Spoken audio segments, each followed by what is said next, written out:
नमस्कार। आज हम बात करने वाले हैं स्कूलों में अनुशासन के बारे में। लेकिन रुकिए, इसे सिर्फ कंट्रोल करने का तरीका मत समझिए। हम इसे एक ऐसे माहौल की बुनियाद के तौर पर देखेंगे जहां सीखना सिखाना वाकई में फल फूल सके। तो एक आइडियल क्लासरूम का राज क्या होता है?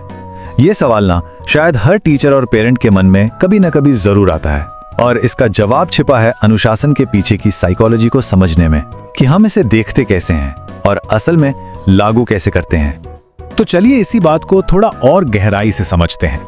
आज के स्कूलों में अनुशासनहीनता एक बहुत बड़ी चुनौती बन गई है और हमारी आज की बातचीत इसी के चारों ओर घूमेगी।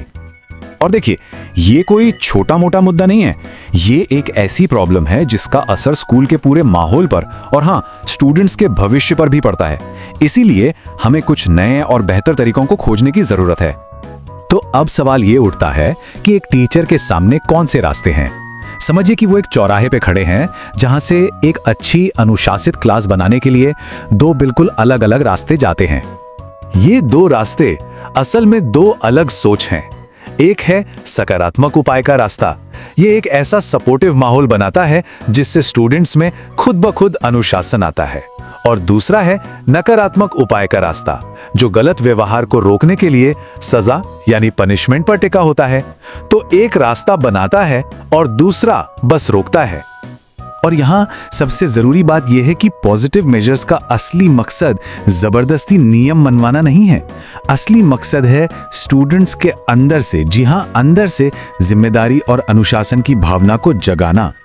तो ठीक है, अब जरा इसमें और गहराई से उतरते हैं। सबसे पहले बात करते हैं उन तरीकों की जो एक पॉजिटिव माहौल की नींव रखते हैं।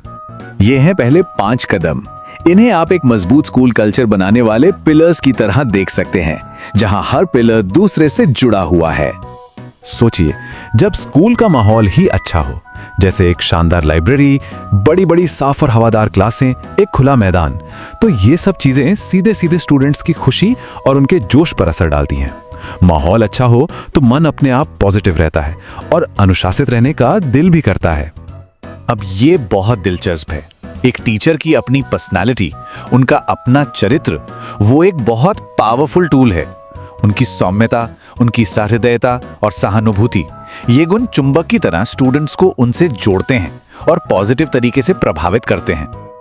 और फिर आता है टीम वर्क, यानी पेरेंट्स और टीचर्स का सहयोग। जब घर और स्कूल दोनों मिलकर एक टीम की तरह काम करते हैं ना, तो उन्हें बच्चे की दुनिया की पूरी तस्वीर मिलती है। इससे किसी भी प्रॉब्लम की जड़ तक पहुंचना और उसे सही तरीके से सुलझाना बहुत आसान हो जाता है। बात करते हैं पुरस्कार की। अगर इन्हें सही ढंग से इस्तेमाल किया जाए तो एक बहुत बड़ा मोटिवेटर बन सकते हैं। ये न सिर्फ पढ़ाई में बच्चों की दिलचस्पी बढ़ाते हैं, बल्कि अच्छे व्यवहार के लिए भी उन्हें प्रेरित करते हैं। एक हेल्दी कंपटीशन की भावना भी जगाते हैं। ये लाइन बहुत कुछ कहती है। कई बार जो बच्चे अनुशासनहीन लगते हैं, वो असल में सहानुभूति और प्यार के भूखे होते हैं। हो सकता है उनके घर का माहौल ठीक ना हो, तो उनके व्यवहार के पीछे का क्यों समझना सजा देने से कहीं ज्यादा जरूरी है। यही धैर्य और सहानुभूति से उन्हें सुधारने का पहला कदम है। चलिए अब आगे बढ़ते हैं। अब हम उन तरीकों को देखेंगे जो स्टूडेंट्स को पैसिव लर्नर बनाने के बजाय उनके खुद के डेवलपमेंट में एक्टिवली शामिल करते हैं। तो ये हैं अगले कुछ कदम। ये सब मिलकर एक ऐसा डायनामिक और वाइब्रेंट स्कूली माहौल बनाते हैं जहां अनुशासन सिखाना नहीं पड़ता, वो अपने आप आ जाता है। सीधी सी बात है, अगर पढ़ाने का तरीका बोरिंग होगा तो क्लास में गड़बड़ होगी ही। एक व्यस्त दिमाग के पास शरारत के लिए वक्त ही नहीं होता। इसीलिए पढ़ाने का तरीका सुंदर, आकर्षक और मनोवैज्ञानिक होना चाहिए, जो स्टूडेंट्स को बांध कर रखे। अब बात करते हैं चरित्र निर्माण की। स्कूल की अच्छी परंपराएं और नियम बनाना, और साथ ही महान लोगों की कहानियों के जरिए नैतिक शिक्षा देना, ये दोनों चीजें मिलकर एक ऐसा माहौल बनाती हैं जहां स्टूडेंट्स खुद ब खुद सही रास्ते पर चलने के लिए प्रेरित होते हैं। और ये तरीका तो कमाल का है।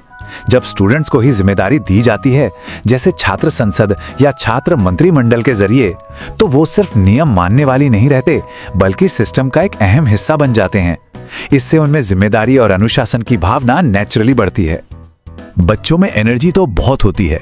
सवाल यह है कि वो एनर्जी कहाँ जा रही है। वाद विवाद, ड्रामा, सोशल सर्विस या फिर टीम स्पोर्ट्स जैसे फुटबॉल, क्रिकेट, ये सब उस एनर्जी को एक पॉजिटिव दिशा देते हैं। इनसे बच्चे सहयोग, भाईचारा और टाइम का सही इस्तेमाल करना सीखते हैं और ये सब अनुशासन की ही तो जड़ें हैं। तो हमने पॉजिटिव रास्ते की बात तो कर ली, अब जरा उस दूसरे रास्ते पर भी एक नजर डाल लेते हैं, लेकिन एक चेतावनी के तौर पर। इस दूसरे रास्ते का मुख्य औजार है दंड, यानी सजा। ये अनुशासनहीनता के लिए दी जाने वाली एक सजा है जिसका मकसद होता है बच्चे को पीनलाइज करना। ये शारीरिक, आर्थिक, सामाजिक या नैतिक किसी भी तरह की हो सकती है। और यहां पर सबसे महत्वपूर्ण बात यह है कि आज के जमाने में इन नकारात्मक उपायों को, यानी सजा देने के तरीकों को, न तो सही माना जाता है और न ही असरदार। आज के दौर में रचनात्मक और सकारात्मक तरीकों को ही सही और मनोवैज्ञानिक माना गया है। तो आखिर में हम क्या समझे? असली अनुशासन क्लास में पिन ड्रॉप साइलेंस होना नहीं है। असली अनुशासन है फोकस की मौजूदगी, सम्मान की मौजूदगी और आत्मनियंत्रण की मौजूदगी। तो आखिर में यह सवाल सोचने वाला है कि हम ये पूछना बंद करें कि गलत व्यवहार की सजा क्या हो, और ये सोचना शुरू करें कि हम एक ऐसा माहौल कैसे बनाएं जहां अच्छा चरित्र अपने आप पनपे और फले फूले।